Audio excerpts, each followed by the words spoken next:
자, 오늘 민수기 강해는 13장 26절에서 33절까지 있는 말씀 가지고 과연 젖과 꿀이 그 땅에 흐르고 라는 그런 주제로 우리 하나님 말씀 듣도록 하겠습니다. 영어로는 It does flow with milk and honey 라고 제목을 했고요. 우리 하나님 말씀 같이 볼게요. 제가 한 절 읽고 여러분도 한 절 읽고 교독하겠습니다. 마지막 33절은 함께 봉독합니다. 바란 광야 가데스에 이르러 모세와 아론과 이스라엘 자손의 온 회중에게 나와 그들에게 회부하고 땅 실과를 보이고 모세에게 보고하여 가로되 당신이 우리를 보낸 땅에 간즉 과연 젖과 꿀이 그 땅에 흐르고 그것은 이 땅의 실과이니라. 그러나 그 땅 거민은 강하고 성읍은 견고하고 심히 클 뿐 아니라 거기서 아낙 자손을 보았으며 아말렉인은 남방 땅에 거하고 헷과 여부스인과 아모리인은 산지에 거하고 가나안인은 해변과 요단가에 거하더이다. 갈렙이 모세 앞에서 백성을 안론시켜 가로되 우리가 곧 올라가서 그 땅을 취하자 능히 이기리라 하나 그와 함께 올라갔던 사람들은 가로되 우리는 능히 올라가서 그 백성을 치지 못하리라. 그들은 우리보다 강하니라 하고 이스라엘 자손 앞에서 그 탐지한 땅을 악평하여 가로되 우리가 두루 다니며 탐지한 땅은 그 거민을 삼키는 땅이요 거기서 본 모든 백성은 신장이 장대한 자들이며 거기서 또 네피림 후손 아낙 자손 대장부들을 보았나니 우리는 스스로 보기에도 메뚜기 같으니 그들의 보기에도 그와 같았을 것이라. 아멘. 아멘 하기에는 번역이 너무 잘못된 데가 많아요. 우리 잠깐 기도하겠습니다. 사랑이신 우리 아버지 하나님, 감사와 찬송과 영광을 돌립니다. 아버지 하나님, 이스라엘 백성을 데리고 애굽 땅에서 나와서 가나안 땅으로 올라가시는데 그 과정을 통하여 우리에게 보여주시는 것을 정말 많이 우리가 보았습니다. 이제 광야에서 이스라엘 백성들이 각 지파의 방백들을 취하여 가나안 땅을 정복하려고 그들을 정탐한 내용들을 저희들이 공부합니다. 정탐한 내용을 가지고 12지파 가운데 2지파는 긍정적으로 하나님의 말씀을 따라 정복하여야 된다고 하나님께서 주시리라 하였고 10지파에서는 그들은 우리보다 강하고 그들은 기골이 장대한 거대한 신장을 가진 자들이며 우리는 그들에게 멸망당할 거라고 생각을 하고 그렇게 말하였습니다. 심지어는 번역에서 말하기를 그들은 거인들이요 우리는 메뚜기 같은 자들이라고 번역을 하여 이 사람들이 가나안 땅을 정복하기를 거절하게 됩니다. 아버지 하나님, 오늘 우리가 갈렙이 이야기하는 가나안 땅의 정탐한 내용에 대하여 우리가 오늘과 내일 공부를 하게 되는데 이들의 반대하는 자들의 마음과 그리고 또 정복하러 들어가야 한다고 하는 자들의 마음을 우리가 읽고 믿음을 배우고 반역을 배우는 자들이 되게 하시옵소서. 예수님의 이름으로 기도하옵나이다. 아멘.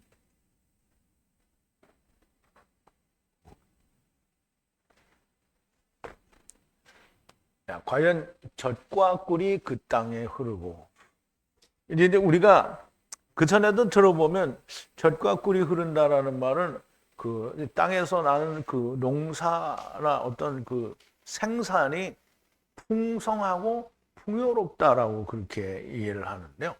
또 그렇게 말을 하고요. 지금도 그렇게 말을 하고 있을 겁니다. 그런데 성경에서 말하는 젖과 꿀이 흐른다라는 말은 율법과 복음이 흐르고 있다라는 말이 됩니다. 물론 처음 들으시는 분 중에 이 말을 그렇구나라고 이해할 사람은 아마 없으리라고 생각이 되는데요.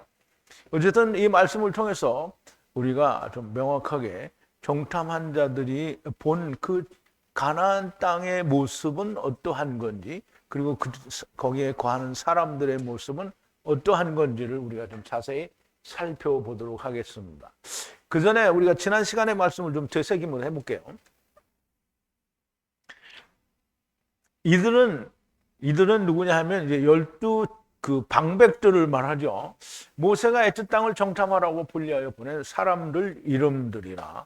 모세가 눈의 아들 호세아를 여호수아라고 불렀더라 했어요. 그럼 이제 여호수아라고 불렀다라는 말은 이제 호세아라는 이 사람이 이름, 이게 호세아는 야수인데요. 이 구함이라는 그 뜻을 가진 이 눈의 아들 호세아를 여호수아라고 이제 모세가 바꿔서 불렀죠. 에탐 모세가 애굽 가나안 땅을 정탐하러 보내면서 말하기를 이 남방을 향해 올라가 애굽 산으로 올라가라. 애굽 땅이 어떠한가 보라. 후에 바이트 거하는 백성 위에 강한가 후에 연약한가. 만약 후에 많은가 적은가. 땅이 어떻고 어떠한지 후에 뚱뚱한지 만약 마른인지 만약 배에 나무가 있는지 없는지 그리고 땅의 열매를 강제로 취하라. 포도의 첫 열매 때 이거 떼라. 자, 첫 열매는 텐을 열다라는 그런 단어에서 유래가 됐는데요. 장자권을 주다 해서 유래한 것이고 이 첫 열매는 예수 그리스도를 말하는 거죠. 자, 이제 그 가나안 땅을 정탐하러 가서 그 정탐한 그 땅이 어떠한가 정탐하라고 하는데 땅의 백성이 강한가 또는 강하지 않은가 약한가 또는 그 마른인가 뚱뚱인가 이게 뚱뚱한지 마른지 또 많고 적은지 이거는 우리가 보는 우리의 눈의 가치로 뭐 크고 적거나 뭐 강하거나 약하거나 이런 의미가 아니라 하나님의 말씀 안에서 강한가 약한가 하나님의 말씀 안에서 그들이 큰 자인가 작은 자인가 하나님의 말씀 안에서 또 많은가 적은가 또 하나님의 말씀 안에서 그들이 뚱뚱인지 마른지 이거 보라는 거거든요. 그래서 그거 보러 들어가는 거고요. 그리고 그 첫 열매를 가져오라고 하는데 그 첫 열매는 그 땅에서 농사 지어서 즉 젖과 흐르는 땅에서 열매가 나와야 되는데 그 열매가 뭐냐면 포도송이 이제 가지 한 포도송이 한 가지 그리고 석류 한 가지 그리고 무화과 한 가지를 이야기하는 거예요. 그래서 그 열매는 예수 그리스도고 그다음에 이 석류는 예수 그리스도가 이방으로 넘어가는 걸 말한다고 했고 또 무화과는 메시아 왕국을 말한다라고 제가 설명을 드렸죠. 그래서 첫 열매는 예수 그리스도를 말씀하는 거고요. 애굽 땅을 정탐하러 올라가는데 신광야로부터 하맛 르홉까지 들어가게 되는데요. 그 지도로 제가 지난 시간에 그걸 좀 보여드렸죠. 남방으로 올라가서 헤브론까지 들어가는데 그때 거기 아낙 자손 아히만과 세세와 달메가 있었고 그랬는데요. 그럼 이제 남방으로 올라가서 헤브론에 들어가는데 헤브론이라는 말은 물론 지역 이름이 헤브론이기도 하지만 아브라함이 처음 가나안 땅에 들어왔을 때 가나안 땅에서 뭐냐면 여호와께 제단을 쌓고요. 이제 거기에는 이 이스라엘이 거기에 하나님의 성전을 지을 거를 얘기하는 거고요. 헤브론은 거기가 이제 없어지게 되면 예수 그리스도로 말미암은 어디든지 그리스도가 있는 곳에는 성전이 된다는 의미에서 헤브론을 이제 들어가게 되는데 그 헤브론에 누가 있었냐면 헤브론은 애굽의 수완보다 7년 전에 세워진 것이라 애굽의 수완은 하나님의 10가지 심판이 일어났던 것으로 애굽의 그 심판이 있기 전에 7년 전에 이제 그 헤브론에 있었던 거죠. 그런데 이제 이 헤브론에 들어가면서 누구를 만나느냐 하면 아낙 자손들을 만나게 되죠. 여기 보면 아낙 자손이 그 아히만과 세세와 달메가 있었다라고 하는 거죠. 그래서 이 헤브론을 들어가는 데는 애굽을 거쳐야 되는 거죠. 애굽의 소환이 뭐냐면 그 10가지 재앙이 있던 데를 거치고 아히만과 세세와 달메를 만나게 되는 겁니다. 그런데 이 헤브론은 아브라함이 가나안에 단을 쌓고 후에 남방으로 내려가 애굽에 갔다가 올라와서 롯과 헤어진 후에 하나님의 약속을 받고 단을 쌓은 곳이 헤브론이에요. 그러면 이제 가나안 땅에는 처음에 들어왔을 때 갈대아 우르에서 하나님의 명령을 받고 가나안 땅에 들어왔을 때 처음 단을 쌓은 곳이고, 그 뒤에는 아브라함이 어디에 애굽에 내려가게 되죠. 자기 아내를 이제 누이라고 하고 데려갔다가 다시 올라올 때는 아내가 돼서 올라오고, 그 남방에 와서 지내다가 롯과 이제 자기 조카 롯과 함께 그 이제 풍성해지니까 이제 서로 갈라지게 되죠. 그래서 롯이 요단들을 택하니까 아브라함이 남은 곳에는 하나님께서 약속을 하죠. 약속을 하는데 그 하나님이 이 땅을 동서로 그러니까 좌우로 상하로 다 보고 종과 행으로 걸어보라고 하고 그거를 다 준다고 할 때 그것을 약속을 받고 헤브론에 가서 단을 쌓게 됩니다. 그래서 이 헤브론으로 들어가려면 애굽을 거쳐야 되고 아낙 자손을 만나야 된다는 거예요. 그럼 아낙 자손을 어떻게 하면 정복해야 된다는 거죠. 에스골 골짜기까지 들어가서 한 포도송이 가지를 그때 거기서 잘라내요. 둘이 장대에 들어 올리는데 석류로부터 무화과로부터 잘라내었다. 후와 후의 마콤을 에스골 골짜기라 부르니, 그럼 이제 후와 후의 마콤이라는 항상 다시 일어설 곳을 말하는 건데요. 그러면 거기를 에스골 골짜기라고 부르니 이스라엘 자손이 그때 거기서 포도송이를 분리하여 잘라내었기 때문이라. 40날을 끝으로 땅을 정탐하고 그랬는데요. 40날을 정탐했다라는 말은 거기에 40일이 이스라엘의 광야의 40일이 돼요. 그러면 이스라엘의 광야의 40년이 되고 또 그것은 이스라엘이 처음 40년이 돼요. 그러면 예수 그리스도께서 오셔서 죽으셨다가 살아나셔서 40일 동안 복음을 증거한다는 이 40일과 정탐 40일은 사실 같은 거예요. 근데 그것이 레아의 7년, 곧 나중에 이 때가 40년, 이게 그것도 40년이라고 말해야 되고요.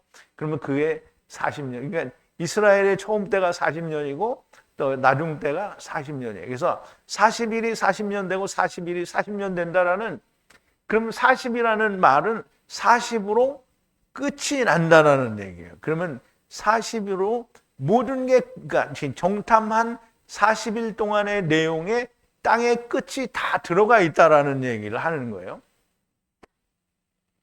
그러면 무슨 끝이 들어가 있냐?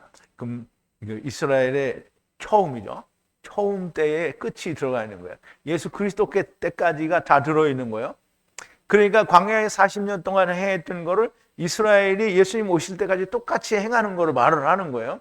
그러면 예수님이 40일 동안 이룬 것을, 그러니까 예수님이 오셔서 이루시고 40일 동안 있었던 일이 어디에 있냐면 레아의 때 그러니까 라헬의 때 그 나중 때가 다 똑같이 가는 건데 그걸 또 40년이라고 하는 거예요. 그래서 40날을 끝으로 땅에 대한 정탐, 땅에서 일어날 모든 일에 대한 정탐이 모두 끝났다라는 말이 됩니다. 그래서 이걸 좀 잘 이해하시기를 바라고요. 26절인데요. 들어와서 모세를 향해 아론을 향해 이스라엘 자손 회중 모두를 향해 바란 광야에서 가데스를 향해 돌아와서 에탐 다바르는 말씀이죠. 에탐 말씀을 바에트 모든 회중에게 에트 땅의 열매를 보이니라 그랬어요. 자, 이제 떠나서 모세를 향하여 들어가고요. 아론을 향하여 들어가고 또 이스라엘 자손의 회중을 모두를 향하여 들어가는데요. 어디서부터 들어가냐면 바란 광야에서부터 가데스를 향하여. 그럼 이제 바란 광야에 정탐을 했잖아요. 그럼 이제 우리가 떠난 데는 가데스 바네아라고 그랬죠. 그럼 가데스 베르누아가 그런데 이게 가데시는 카데시예요. 그럼 거룩해야 될 자들이 방황하고 도라지 다니는 그곳에서 바란 광야를 간 건데요. 바란 광야를 거쳐서 올 때는 또 가데스 바네아라고 안 하고 가데스라고 해요.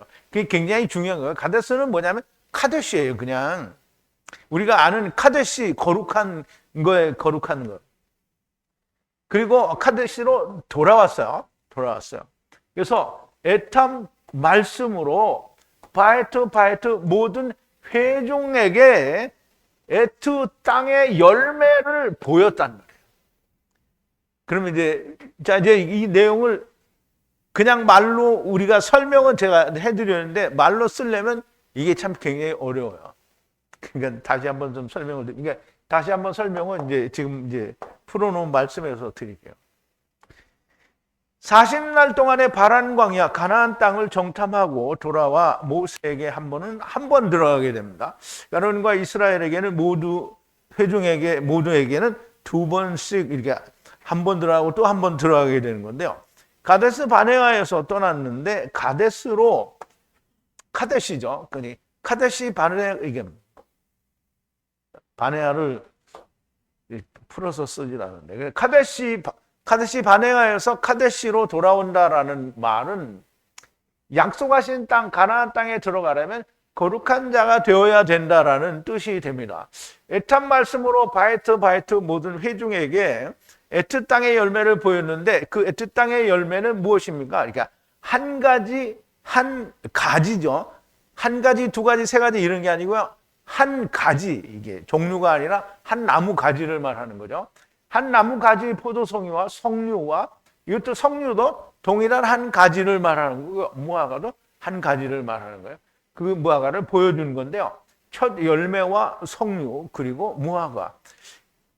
첫 열매는 예수 그리스도인데 그 예수 그리스도가 이방에 전파되어 메시아 왕국을 에탐 말씀으로 보여준 거예요. 그러니까 이제 포도송이를 통해서 다 말을 한 거죠. 포도송이는 예수 그리스도로 말미암는 그 열매가 맺어진 첫 열매를 말하고요. 그 다음에는 석류인데 석류는 또 열매를 맺은 것이지만 어디 이방으로 넘어가게 되는 걸 말하고요. 그리고 무화과는 다시 메시아 왕국이 되어지는 것을 설명한 거죠. 그러므로 이 가나안 땅을 정탐한 그 정탐 내용에 땅에서 일어날 처음 시대에 일어날 모든 일들을 다 기록을 한 거예요. 처음이라기보단 아예 그 종말 때까지 얘기가 다 기록이 됐다라고 봐야 되겠죠. 그런데 이제 보세요. 이거를 우리가 이스라엘은 그때에도 정탐을 할 때 이거를 거부했고요. 뭔지 몰라요. 오늘 예수 믿는다는 사람들이 이거 알아요? 몰라요. 전혀 알지 못하는 거예요. 자, 27절인데요. 자세히 라부 말하되 보낸 분리하는 땅을 향해 들어가니 역시 또한 젖과 꿀이 흐르더라. 이것저것의 후의 열매라 그랬어요.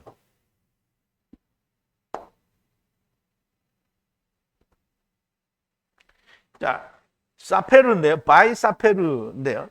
기록하듯이 자세히 뭐 그런 말이에요. 그래서 라부 30이 되는 그 땅에서 30이 되는 말씀으로 말을 하는데 에트 땅을 향하여 들어갔는데요. 분리하는 땅에 들어가라고 이제 보내신 그 땅에 들어가서 이제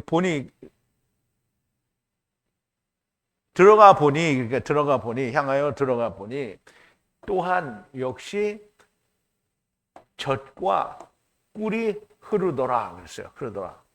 그래서 열매는 이것과 저것의 후의 열매가 거기 있다는 거예요. 후의 열매가. 그러니까 이제 우리말 번역으로 하면 이게 무슨 말인지 이해되겠어요? 안 되겠어요? 우리말로 한 거는 뭐예요? 모세에게 보고하여 가로되 당신이 우리를 보낸 땅에 간즉 과연 젖과 꿀이 그 땅에 흐르고 그 땅의 실과는 실관이다. 그럼 이제 자기들이 가져온 게 그 실과라는 거겠죠. 그러면 이제 젖과 꿀이 흐른다. 기록하듯 자세히 라고 말하는데 정탐하러 분리하는 땅을 향해 들어가니 과연 거기는 젖과 꿀이 흐르더라. 세상의 땅의 눈으로는 하나님의 말씀대로 살면 풍요로운 삶을 산다라는 것으로 대개는 해석을 합니다. 애굽은 물이, 그러니까 이게 지리적으로도 맞아요. 애굽은 물이 많아요. 그리고 나일강이 있어서 애굽 나라 자체가 굉장히 풍요로운 나라예요. 근데 이스라엘 땅은 사막 땅이에요. 물이 오면, 그러니까 비가 오면 바로 흡수돼서 없어져요. 그게 이제 뭐 잠깐이라는 거죠. 그런데 이제 이런 걸 비유를 들어서 애굽 땅은 자기가 농사를 열심히 지면 풍요로운 땅이 애굽 땅이고요. 이제 이 이스라엘 땅은 사막 땅이라 하느님이 이른 비와 늦은 비를 내려주지 않으면 농사가 안 된다. 그러니까 이게 하나님만 의지하고 살아야 되는 게 가나안 땅이다. 이렇게 해석을 해요. 지금 오늘 예수 믿는 사람들이 그렇게 해석을 한다고요.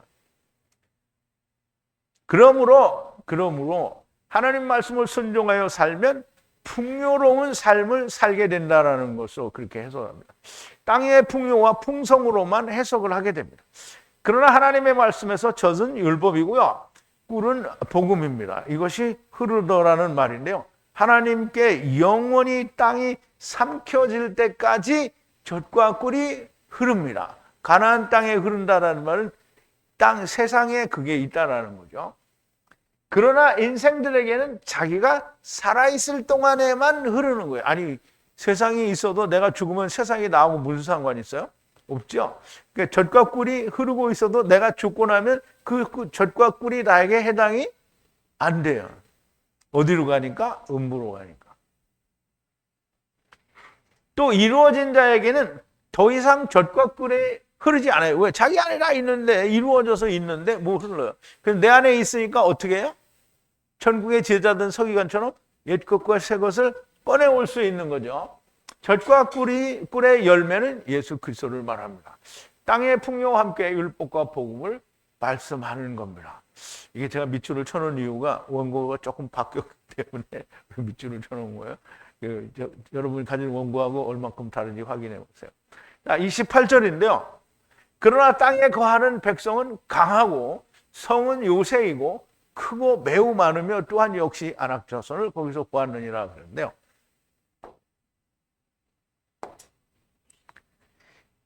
자, 여기서 마지막이라고 했는데요, 이게 무슨 뜻인지는 정말 잘 모르겠어요. 그 땅에 거하는 백성은 강해요. 강해. 그리고 그 성읍은 진이 아니고 요새예요. 요새. 그리고 크고 그리고 매우 많아요. 그러면 이제 크다는 말은 작지 않다는 거고요, 많다는 말은 소수가 아니라는 거죠. 그리고 또한 역시 아낙 자손을 그때 거기서 봤다는 거예요. 그럼 이제 여기 라하잖아요. 그럼 하나님의 눈으로 본 거예요. 그럼 이제 아나크라는 말은 해 아나크인데요. 그러니까 은혜로 안식의 말씀으로 물고기들이 백을 이루려고 하는 자들이 아나크예요. 아나크. 그러니까 이게 뭐예요? 선악을 알게 하는 나무를 먹고 세상에 온 자들이죠. 똑같아요. 동족이에요. 동족. 이스라엘과 동족이에요. 사실은. 그러면 여기서 이방으로 표현이 돼가지고 다 정복해야 될 줄 알았는데, 정복해야 된다는 말은 사람들이 다 땅의 일로 생각을 해서 가서 다, 총은 그때 없었겠지만 칼과 활로 막 부셔서 자기 종으로 만들어야 된다, 이렇게 이해를 하고 있는 거잖아요. 창세기에서 우리가 봤죠. 땅을 생육하고 번성하여 땅을 정복하라, 그리고 다스리라 그랬잖아요. 다스리라는 건 뭘 하는 거예요? 예수 그리스도의 복음으로, 하나님 말씀으로 다스리라는 거잖아요. 그러니까 물리적으로 전쟁을 해서 이들을 종으로 삼으라, 이런 말은 사실상 맞지 않는 말이 되는 거죠. 자, 이제 여기서 다시 이제 설명을 드리는데요. 그러나 가나안 땅에 거하는 백성들은 강하고 스스로 매우 강하고요. 성은 요새요. 진에 비해서 요새라는 말이고요. 스스로 높은 자라는 말이고요. 매우 많다는 거고요. 그 수가 매우 많다는 겁니다. 가나안 땅에 거하는 자들을 땅의 눈으로 보면 매우 강하고 크고 수가 많으며 감히 대적하기 어렵다고 느껴지는데요. 그런데 그건 이제 사람들이 땅에, 우리가 이 글을 읽는 사람들의 눈으로 보면 이제 그렇게 그 번역이 그렇게 되어 있기 때문에 그렇게 보는데요. 그러나 저들이 보이기에 거인과 같이 장대하게 보이는 거고요. 왜냐하면 그들의 마음이 하나님을 떠나 있기 때문에 그렇게 보여서 이 번역도 이제 그렇게 번역을 해버리는데, 사실은 번역에는 그들이 키가 큰 거인이라는 의미는 조금도 없어요. 그래서 또한 역시 거기서 아낙 자손을 보았다라는 건데요. 아낙 자손을 계속 안악자손을 거대한 거인으로 번역을 하는데, 사실 아나크라는 말은 안식을 이루려는 물고기들이 말씀을 이루려 하는 자들이라는 뜻입니다. 그러므로 그냥 단지 동족일 뿐이지 그들이 키가 뭐 장대해서 그들은 거인이고 우리는 메뚜기 같다 이런 뜻이 전혀 없습니다. 이들은 그러니까 아나크라는 말은 유래가 된 단어가 목을 조른다 또는 물 어깨에 가진 자, 목을 매는 자다 뭐 이런 뜻을 가지고 있는 거예요. 그래서 결국은 목을 노르고 조이는 거는 뭐예요? 무거운 짐이죠. 엄청난 거인이라는 뜻은 전혀 존재하지 않습니다. 사실은 자기와 같은 동족들인데 그렇게 보이는 거예요. 근데 이제 내일 시간에는 이 사람들이 왜 여기를 안 쳐들어가려고 하는지를 분명하게 설명을 해줍니다. 자, 우리가 보면 수정교회, 이제 미국에 가면 지금은 이제 그 수정교회가 어디로 팔려가지고 없어졌더라고요. 근데 미국에 그 유명한 목사님이 있어요. 로버트 슐러 목사님이라고. 책도 그 전에 지금의 그 이제 긍정의 힘을 쓰는 책을 쓴 사람 목사하고는 좀 다른데요. 그 로버트 슐러 목사도 긍정적 사고방식이라는 책을 썼어요. 근데 이분이 교회를 얼마나 크게 했냐면 미국의 크리스탈 처치라고 하면 뭐 유명해요. 근데 그 크리스탈 처치에서 크리스마스 행사를 하면 미국에서 많은 사람들이 그거 구경을 와요. 근데 그렇게 큰 교회를 사람들이 조그만 교회 다니는 사람들이 가서 그거 보면 막 엄청 두려움을 느끼죠. 막 여기는 감히 내가 여기 빌붙을 수 없다. 뭐 이런 그냥 거기서 한 3분의 1만 뛰어서 나를 주면 얼마나 좋을까 이런 생각을 하죠. 목사들이 만약에 가면. 근데 그런 일은 절대 안 일어나죠. 그러니까 우리 그런 거 보면 되게 두렵단 말이에요. 그러니까 사람들이 되게 이런 거에 대해서 두려워하는데, 그러면 우리가 사람들이 이스라엘 성지순례 가잖아요. 그러면 다 어디로 가냐면 교회 안 가요. 다 성당 가는 거예요. 베드로 교회라고 교회를 지어놨는데 베드로 성당이에요. 그럼 베드로 성당이나 이런 성당에 가면 뭐가 있어요? 미켈란젤로가 그린 천지창조 이런 그림이잖아요. 그 창세기 1장에 그런 그림이 연상이 돼요? 연상이? 안 돼요. 근데 그거 그려놓고 베드로 교회 갔다 왔다고 그러는데 베드로 성당 갔다 온 거예요. 성지순례라고 하고는 이상한 짓을 하고 성지순례 했다라고 하는 거예요. 그러면 이제 우리나라 교회도 그렇잖아요. 막 진짜 이름을 말할 수 없지만 서초동 어디에 그냥 막 한 불나게 꽉 차게 하는 막 건물 자체로는 세계에서 제일 큰 교회예요. 그런 거 보면 사람들이 지식이 전혀 없는 사람이 거기 가면 막 이렇게 하죠. 그게 두려운 거예요. 그런 게 두려운 거예요.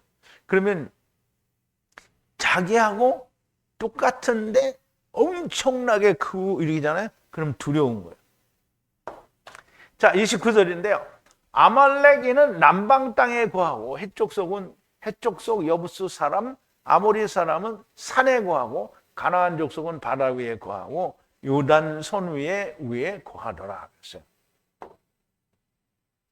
자, 이 말씀도 정말 잘 이해를 해야 됩니다.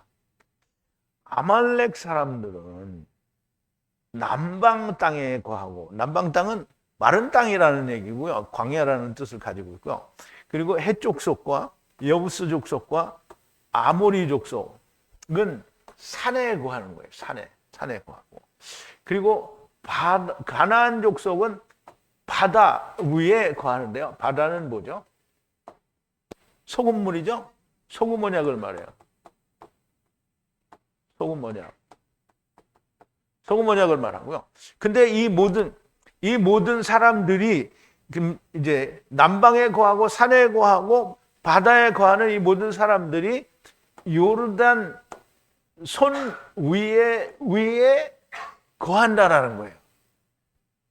그러면 가나안 사람이 요단 위에 거한다는 게 아니고 가나안 사람이나 여부스 사람이나 헷 사람이나 아모리 사람이나 아멜렉 사람이 다 요단 손 위에 거한다는 거예요. 자, 손은 뭐라 그랬죠? 율법이라고 그랬죠. 그럼 요단 율법이라는 거예요. 요단을 좀 알아야 되는데요. 자, 아말렉 사람들은 명백하게 첫사람 아담안에서 동족들입니다. 아말레크, 안식의 말씀으로 30을 이루려고 하는 자들. 그게 동족이죠. 그들은 남방 땅에 거고 해쪽 속은 이거 똑같아요. 이거 파절을 하면 동족이에요. 그 사람들은 또 아모리 사람들도 마찬가지고요. 동족들인데 산에 거한다는데요. 이 집들이, 그러니까 산에 거한다는 집들이 은혜로 분리되어지기를 원하는 산에 거하고 가나안 족속은 바다 율법 위에 거하고요.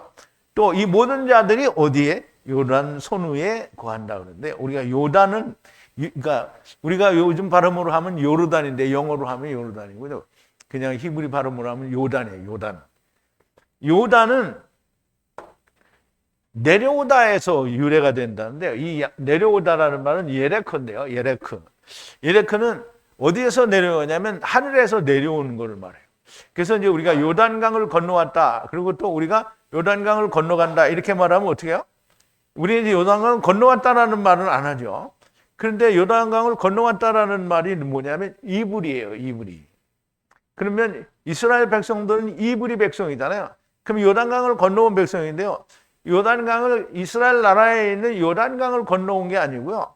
하느님과 하나님 나라 우리 사이에 있는 요단강 곧 성령과 물을 건너왔다라는 뜻이 됩니다. 자, 그 이제 왜 그렇게 말할 수 있느냐? 내려오다에서 유래가 되었는데 하나님께서 세상에 내려오신 걸 말해요. 자,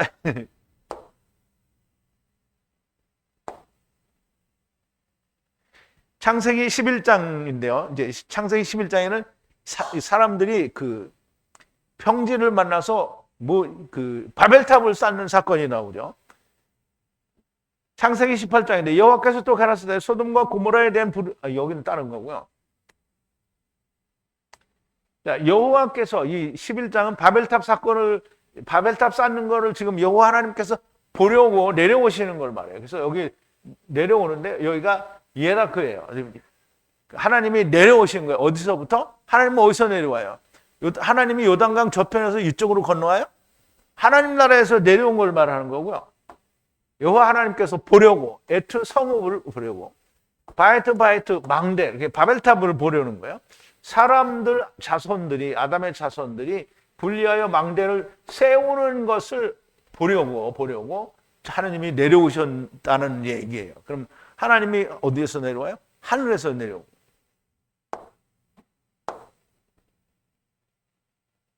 그리고 창세기 18장에 보면 예수님이란다. 여호와 하나님 세 분 에노시가 내려오시죠. 근데 한 분은 아브라함과 같이 대화를 나누고 두 분 성령 하나님과 말씀 하나님이 어디요? 소돔과 고모라를 가죠. 근데 가기 전에 지금 여호와께서 아브라함에게 나타나셨잖아요. 여호와께서 또 가라사대 소돔과 고모라에 대한 부르짖음이 크고 그 죄악이 심히 중하니 내가 이제 내려가서 이제 하느님이 내려왔다는 이 예라크가 여기 나오죠. 그 모든 행한 것에 과연 내게 들린 부르짖음과 같은지 그렇지 않은지 내가 보고 알려하노라. 그리고 그 사람들이 거기서 떠나 소돔으로 향하여 가고 아브라함은 여호와 앞에 그대로 섰더니 가까이 나아가 가로되 주께서 의인을 악인과 함께 멸하시려나이까 그 성중에 의인의 50이 있을지라도 주께서 그곳을 멸하시고 그 50인의 의인을 인하여 용서치 아니하시려니까. 그러면 이제 여기서 하나님이 소돔과 고모라를 보시려고도 내려오고 또 바벨탑 쌓는 것들 보려고 내려오시고 하나님이 내려오신다라는 얘기를 하는 거예요. 그러면서 요단이라는 말은 하나님께서 내려오셨다라는 그런 뜻이 되니까 하나님이 내려오시면 누구도 내려와요? 사람도 내려와요. 자, 그러므로 요단은 하나님이 내려오시고 데리고 오신 사람들도 하나님이 데리고 내려오셔서 율법 위에 거한다고 말씀하는 거예요. 그럼 요단 율법이라는 말은 하나님께서 세상에 내려보내셔서 선악을 알게 하는 나무를 주고 율법을 주고 그리고 생명을 얻으라고 너 원하는 대로 해보라고 하신 것이 요단 율법인데요. 이스라엘에게 준 것을 요단 율법이라고 다른 데서는 말 안 하지만 여기서는 요단 율법이라고 얘기를 하는 거예요. 그럼 강 건너서 이 선악을 알게 하는 나무를 가지고 왔다라는 말을 하는 거잖아요. 선과 바다는 율법을 말하는 겁니다. 그러므로 요단 율법을 하는 거는 이제 소금 언약도 율법인데 소금 언약으로 요단을 건너온 걸 알면 요단손을 이루는 거예요. 자, 30절인데요. 갈렙이 에트 백성을 잠잠하게 하고 모세를 향하여 말하기를 오르고 올라가서 차지하자.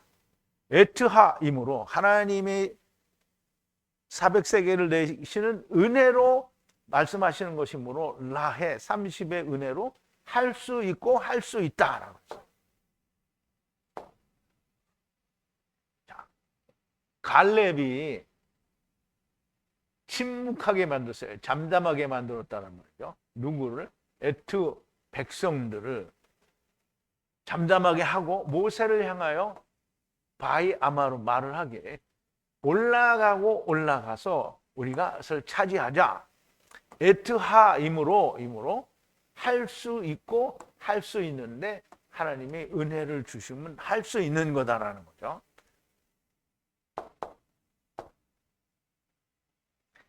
자, 정탐을 하고 온 자들이 저들의 겉으로 드러나는 외모만 보고 두려워서 부정적으로 말을 했어요. 그랬더니 백성들이 어떻게 했어요? 막 웅성웅성하겠지요. 그래서 술렁거리기 시작하는 것으로 보이고, 그러니까 갈렙이 나타나서 백성들에게 잠잠하라. 그리고 모세에게 이야기한 게 백성들이 떠들고 거기다가 자기가 말하는 게 아니고 모세가 말을 하는 거죠. 모세에게 말하기를 우리가 하나님의 은혜로 우리에게 주시는 거니까 우리가 올라가서 우리가 그것을 차지하자. 이렇게 얘기를 한 거예요.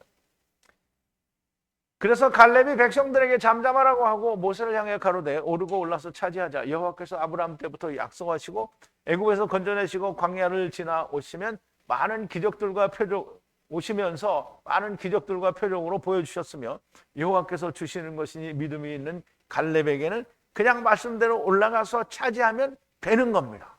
그래서 모세에게 이렇게 말을 하는 거죠. 왜냐하면 갈렙에게는 여호와 하나님께서 아브라함에게 횃불 언약에서 이미 약속을 하신 거잖아요.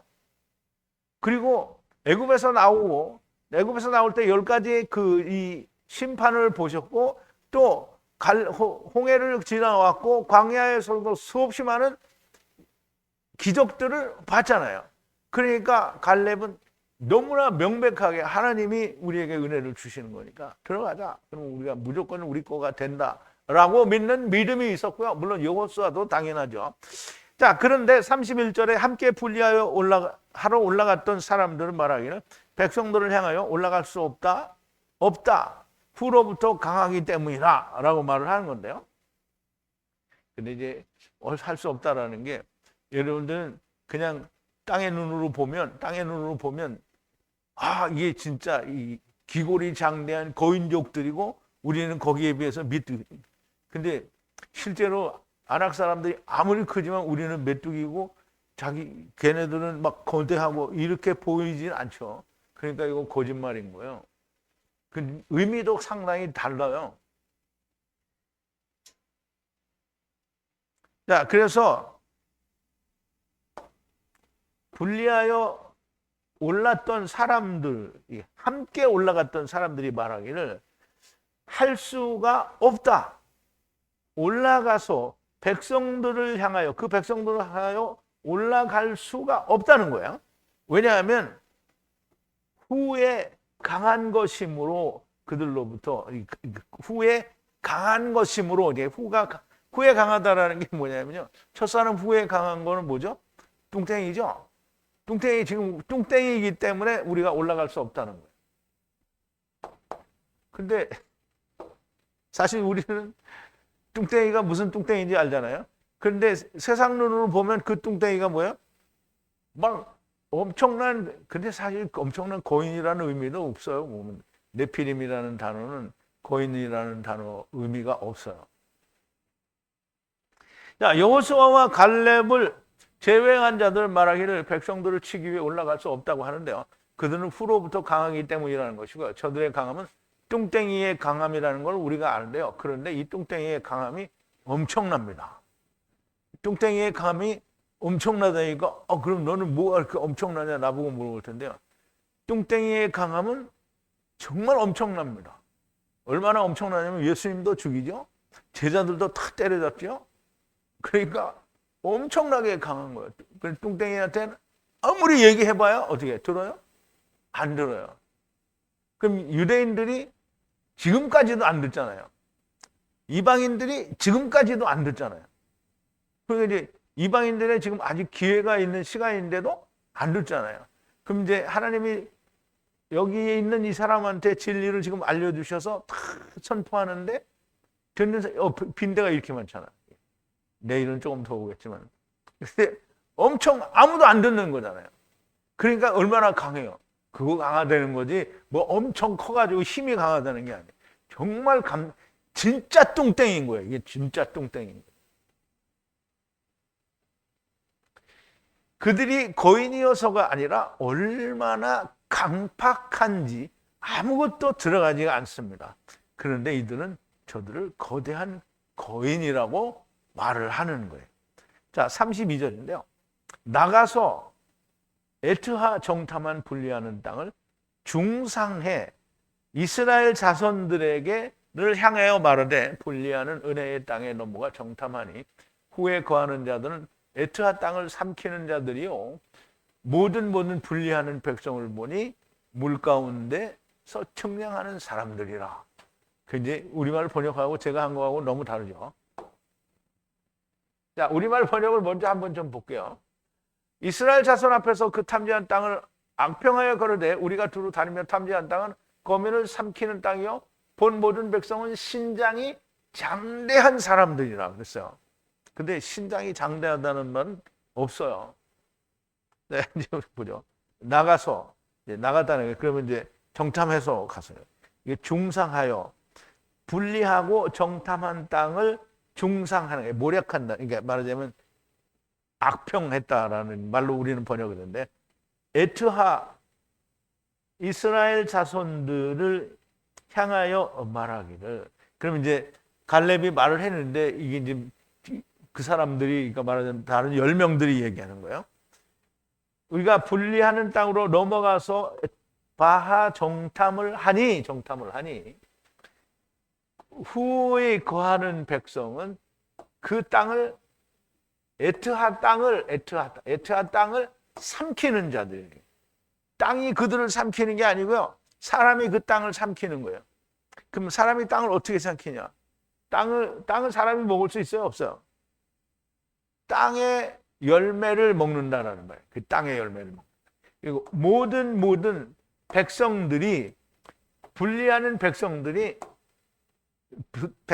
봤는데 어디에서 봤냐면 타베크 혹은 타웨크라고 하는데요. 이 가운데는 어디 가운데냐면 궁창 위의 물과 아래 물 가운데에서 봤어요. 뭘 하는 걸 봤냐면 청량하는 것을 봤어요. 그래서 청량하는 사람들이라. 청량은 출애굽기에 보면 이 단어를 출애굽기에 보면 어떤 길이를 재는 거를 청량하라고. 그러면 여기 신장이 장대한 어디 있어요? 지금 여러분 봤어요? 신장이 장대한? 그러면 청량한 사람들이라는 건 뭐예요? 자기들의 임의대로 하나님 말씀을 청량하는 사람들인 거예요. 그럼 아나크라든지 뭐 아멜렉, 아모리, 해족속 이런 다 청량하는 사람들인 거예요, 다. 그럼 가나안 사람 이스라엘 백성들은 청량하네요? 자기들도 청량하는 거죠. 그러니까 출애굽기에서 수도 없이 청량질을 하는 거잖아요. 그런데 청량하는 사람들이라고 하는데 뭐 거인족이라 이런 말 없어요. 앞전에서 이미 부정적으로 말하고 나서 이제 백성들에게 나가서 에트하 정탐한 분리하는 땅을 중상하여 이스라엘 자손에게 말하되 분리하는 은혜의 땅으로 넘어가서 배해 정탐하였더니 후에 거민들은 에트하 땅을 삼키는 자들이요. 땅에서 나오는 걸 삼키는 자들이요. 땅을 삼킨다는 것은 모든 것을 땅의 것으로 먹는다라는 거예요. 모든 백성을 보니 가운데에서 청량하는 자들이라. 물 가운데서라는 말인데요. 궁창 위의 물과 아래 물 가운데에서 청량하는 자들이라는 말씀이고요. 원어에는 번역이 주는 의미가 전혀 존재하지 않아요. 그러면 이러한 본래의 히브리어 뜻이 정탐꾼들에게 그 땅을 정복할 수 없다는 생각을 갖게 만들었는가? 그럼 어떻게 해서 이 사람들이 이 땅은 정탐할 수 없는 땅이다 이렇게 이 생각을 갖게 만들었느냐. 그러면 이 사람들에게는 하나님과 함께 보는 이사갈의 눈, 즉 여호수아와 갈렙 같이 하나님이 주신다고 해서 이거 우리 거야라는 이런 믿음과 그 보는 눈이 없는 거예요. 그러면 여호수아와 갈렙은 그러면 이사갈이 본 것을 보는 눈이 있느냐? 우리가 있어요, 없어요? 그러면 우리가 전에 몰랐기 때문에 여호수아가 갈렙이 그 몰랐다 이렇게 말할 수는 없잖아요. 우리는 여호수아가 아는 것만큼 반도 몰라요. 그런데 우리가 아는데 여호수아와 갈렙이 그거 모르겠어요? 그들이 그 눈을 가지고 있는 거예요. 너무나 당연히 가서 정복해야 할 동족이요 선악을 알게 하는 나무를 먹은 자들인데 저들에게는 정복할 수 없는 존재들로 보이는 거예요. 그런데 여호수아와 갈렙에게는 그렇게 보이지 않죠. 어째서 저들에게는 정복할 수 없는 존재들로 보이는가?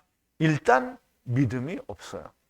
그리고 저들도 땅의 것만을 보는 자들이 그들의 눈에는 저들이 진짜 강한 뚱땡이로 보이고 우리는 저들을 정복할 필요가 전혀 없는 걸로 보이는 거예요. 이제 보세요. 아까 제가 수정교회 그 크리스탈 처치 예를 들었는데 어디 시골교회 조그만 목사가 수정교회에 와서 보고 와 저걸 정복하자 이렇게 생각해? 꼼짝도 못하지. 이제 자기하고 똑같은 놈들인데 저렇게 뚱땡이잖아요. 그러니 거기서 조금 나 띄어졌으면 이렇게 생각하지 우리가 저걸 정복하자 이렇게 못하는 거예요. 그런데 이사갈의 눈 하나님과 이사갈이 언약한 그 언약을 본 사람이면 덩치가 아무리 커도 저거 때려잡자라고 하는 거잖아요. 이게 지금 또 그런 사이에요. 저들의 눈에는 그 뚱땡이가 자기하고 똑같은 뚱땡이인데 너무 큰 거야. 그러니까 우리가 저걸 어떻게 정복하냐 이렇게. 그래서 저들을 이길 수가 없는 겁니다. 여호와 하나님을 믿지 않는 자들이. 그러면 이사갈의 눈이 즉 하나님과 함께 이사갈이 본 세상의 눈을 가지고 이제 세상을 보는 눈을 가지고 있지 않기 때문에 절대로 저들을 정복할 수 없는 거예요. 그러면 이제 시골의 어떤 조그만 교회 목사님이 서초동에 가서 그 건물 자체만으로는 전 세계에서 가장 큰 교회를 봤어요. 그래서 시골 교회 목사님 모아가지고 저걸 내가 정복하자, 때려잡자 이렇게 해요? 말도 안 되는 소리를 하는 거죠. 그게 그거예요 지금. 이스라엘 백성들이 유대교의 기득권자들을 두려워해요. 오늘날도 세상에서 가장 큰 교회 건물과 자기들과 같은 교회를 가진 자들을 작은 교회와 작은 교인들을 가진 자들은 두려워합니다. 감히 정통교단 엄청난 외모를 자랑하는 그들에게 감히 전쟁을 하기를 두려워하죠. 이게 그거예요. 왜냐하면 자기들도 보는 눈이 같기 때문입니다. 결국 애굽으로 돌아가자고 하는 겁니다. 그럼 이제 오늘은 아직 안 나오는데요. 내일은 이 애굽으로 돌아가자는데 우리가 한 장관을 세우고 돌아가자 이러죠. 그게 여러분 원고가 있으니까 살펴보세요. 그게 뭐냐면 지금 자기들에게 온 예수는 메시아가 아니니까 우리가 다시 메시아를 세우고 그거를 기다리면서 애굽으로 가자는 거예요. 그럼 율법 아래 머물러 있자라는 뜻이에요. 자, 33절인데요. 그때 거기서 아낙 자손 네피림을 보았고 네피림으로 하야하고 하야하니 눈에 샘의 메뚜기였고 그렇게 눈으로 하야하였다 그랬어요. 그럼 자기들이 본 눈으로 하야했다라는 거죠.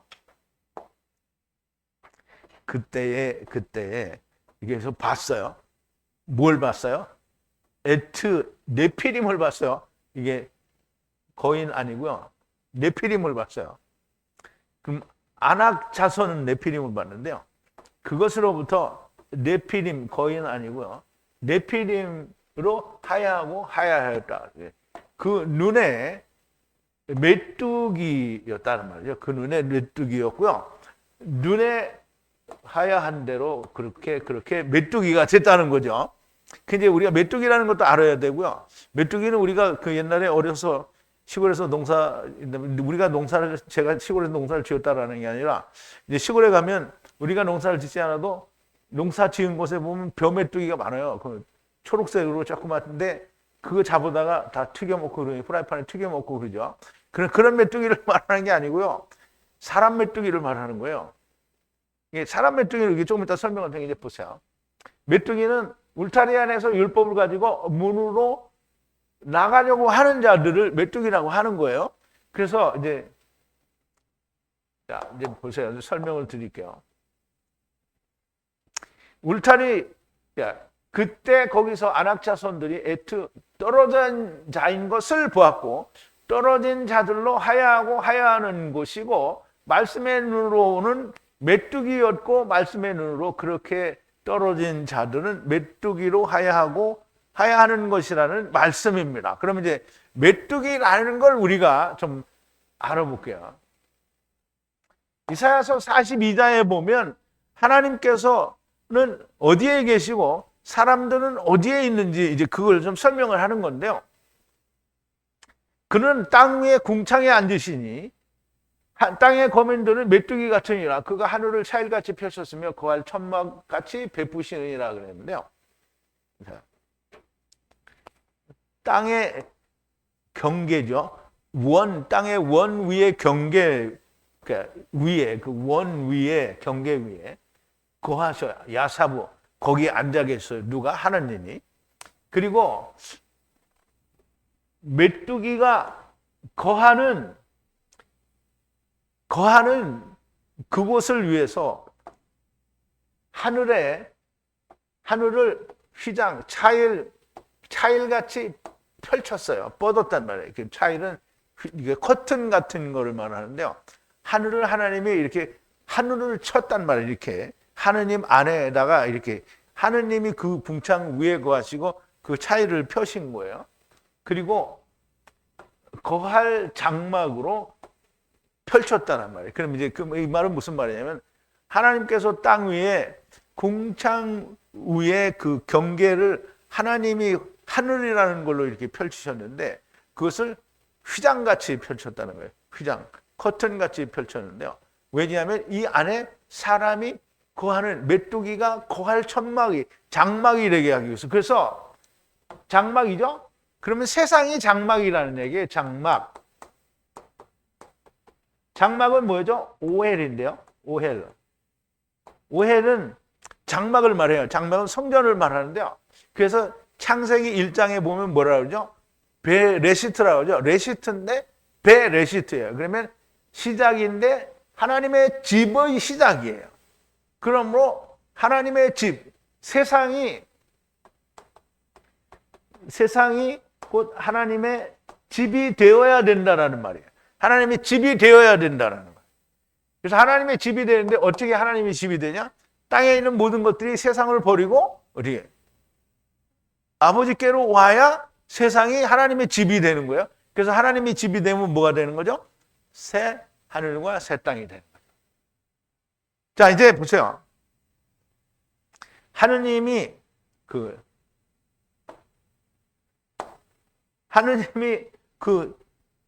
이렇게 둥글게 펼쳐진 하늘 위에 앉아 있는데 거기 땅에 있는 사람들이 다 메뚜기예요. 메뚜기. 사람이 다 메뚜기란 말이에요.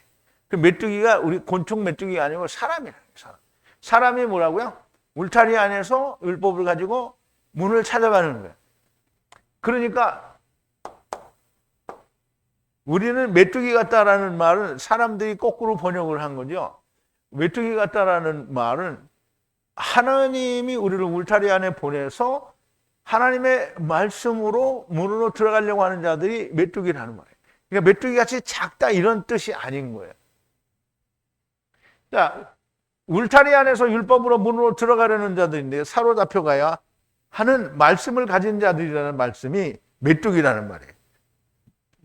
거인, 기간테스는 대지의, 그리스 신화에 나오는 대지의 여신 가이아의 아들이 기가스예요. 기가스. 근데 기가스가 복수가 되니까 기간테스가 된 거예요. 그래서 그걸 거인족이라고 하는데요. 하나님의 말씀에 왜 거인족이 들어와야 되냐고요. 그냥 네피림이라고 해야 되는데.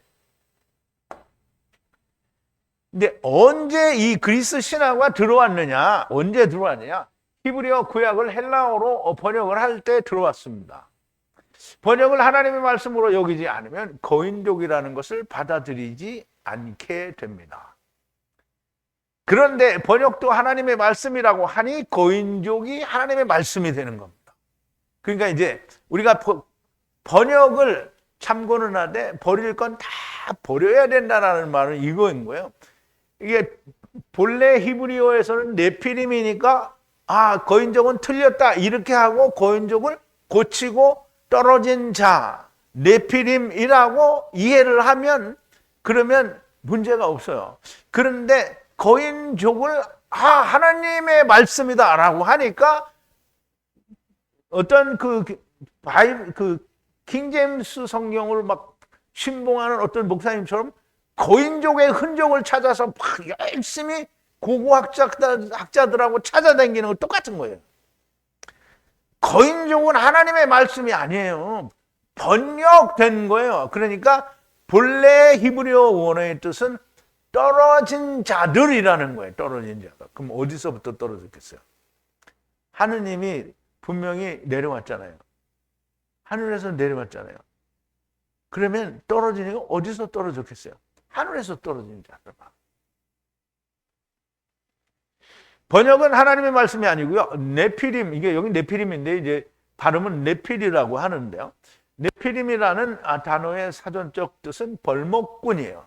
벌목꾼은 뭐 나무 자르는 걸 말하죠. 그리고 장부라고 하는데요. 뚱땡이이고 나무 자르는 자라는 거예요.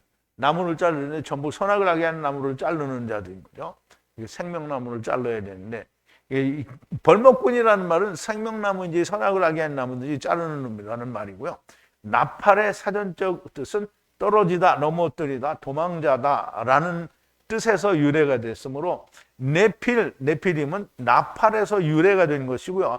그러므로 네피림은 어디선가 떨어진 자라는 말인데 하늘로부터 떨어진 자들이라는 말이 됩니다. 메뚜기라는 단어를 자기들의 생각에 맞게 하려니까 이방 신화인 거인을 끌어들인 거예요. 히브리어로 주신 하나님의 말씀을 번역을 하면 결단코 안 됩니다. 사회사본에는 모음과 기호들이 붙어 있지 않습니다. 젖과 꿀이 저들이 정탐한 가나안 땅에 흐른다라고 모두가 보았고요. 그런데 여호수아와 갈렙의 눈에는 저들에게는 율법과 복음이 하나가 된 열매가 없었습니다. 그럼 여호수아와 갈렙에게 없다는 게 아니고요. 여호수아와 갈렙이 본 율법과 복음의 열매가 저들에게는 없다라는 거예요. 분명 가나안 땅에는 열매가 존재하는데 저들은 없다는 거고요. 그래서 올라가서 차지해야 한다라고 하는데 저들은 같은 눈을 가진 자들을 올라갈 수 없다라고 하는 겁니다. 오늘날에도 동일한 거가 됩니다. 제가 아까 설명을 드린 대로 같은 사람인데 같은 사상을 가지고 엄청난 큰 무리를 모으고 거느리고 있으면 같은 생각을 가지고 가진 작은 무리가 이쪽으로 소속이 되지 않으면 감히 자기가 그것을 가지겠다라고 말을 못하는 거예요. 그러니까 지금 이 가나안 땅을 정탐한 사람들 중에 10사람은 그걸 본 거예요. 자기들하고 똑같은 거예요. 그리고 이제 내일 강의에 나오겠지만 자기들은 그게 좋아. 그럼 이제 오늘 세상의 교회도 자기들의 현재 상태가 좋아요. 그러니까 더 좋은 것으로 바꾸고 싶지 않은 거예요. 그럼 예수 그리스도로 복음으로 말미암은 그리스도 안에서 새로운 사람이 되는 것을 싫어해요. 좋아하지 않는 거예요. 그러니까 땅의 걸 좋아하는 거예요. 땅의 걸로 만족하는 거예요. 그래서 땅의 걸 만족하기 때문에 땅에서 우리를 만족시켜줄 땅의 메시아를 보내달라는 거예요. 그러니까 이스라엘의 메시아를 보내달라는 거예요. 그런데 그것은 하나님의 계획에 나중에 있는 것이므로 그들이 원하는 메시아는 결단코 다시 보내지지 않는 거죠. 자, 하나님의 이사가를 사랑하신 사랑과 야다한 사람들은 세상에 예수 그리스도의 복음이 없는 걸 압니다. 그런데 스스로 의롭다고 하는 자들은 세상의 교회는 모든 것을 이룬 것으로 보이고요. 정복할 필요가 없습니다. 그런데 그들과 같은 자들이 되지 말고 히브리어 원어 성경도 지키고 하나님의 이사가를 사랑하신 사랑과도 하나가 되어 모든 것이 보이고 들리는 사람들이 정말 많이 나오기를 바랍니다. 정탐꾼들이 정탐한 가나안 땅은 이미 하나님께서 세상에서 이루어지를 다 보여주셨는데 여호수아와 갈렙의 간 길을 가는 사람들이 돼야지 10사람들이 본 그래서 땅의 것을 바라는 사람들이 되면은 결단코 하나님께 영광과 면류관을 받지 못하게 될 겁니다. 우리 기도하시겠습니다. 사랑이신 우리 아버지 하나님, 감사와 찬송과 영광을 돌립니다.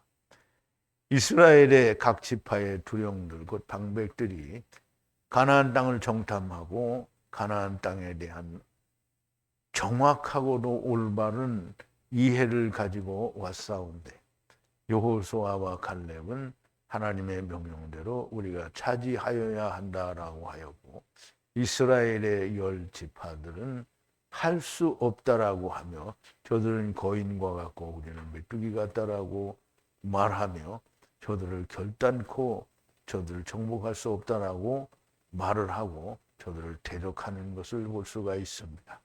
아버지 하나님, 그러나 저들은 되지 않는다고 하였는데 여호수아와 갈렙이 광야에서 태어난 자들을 다 데리고 가나안 땅을 정복한 것을 우리가 후대에 다시 보게 됩니다. 너무나 명백하게 부정한 생각을 가진 자, 안 된다고 생각한 자들은 갈 수가 없고 오직 하나님의 순명령을 따라 순종한 자들이 가나안 땅을 들어가게 됩니다. 아버지 하나님, 그러나 가나안 땅에 들어온 자들도 역시 다시 한번 그림자를 해보는 것인데 그들도 역시 믿지 않고 예수 그리스도를 죽이는 자리에 들어가는 자들이 됩니다. 아버지 하나님, 오늘 우리는 이러한 모든 이스라엘의 전철을 보고 우리가 그와 같은 길을 가지 않고 오직 여호수아와 갈렙이 간 길을 우리도 가기를 원하오니 아버지여 하나님의 진리의 말씀들이 들리는 자가 정말 많이 나오게 하여 주시옵소서. 예수님의 이름으로 기도하옵나이다. 아멘.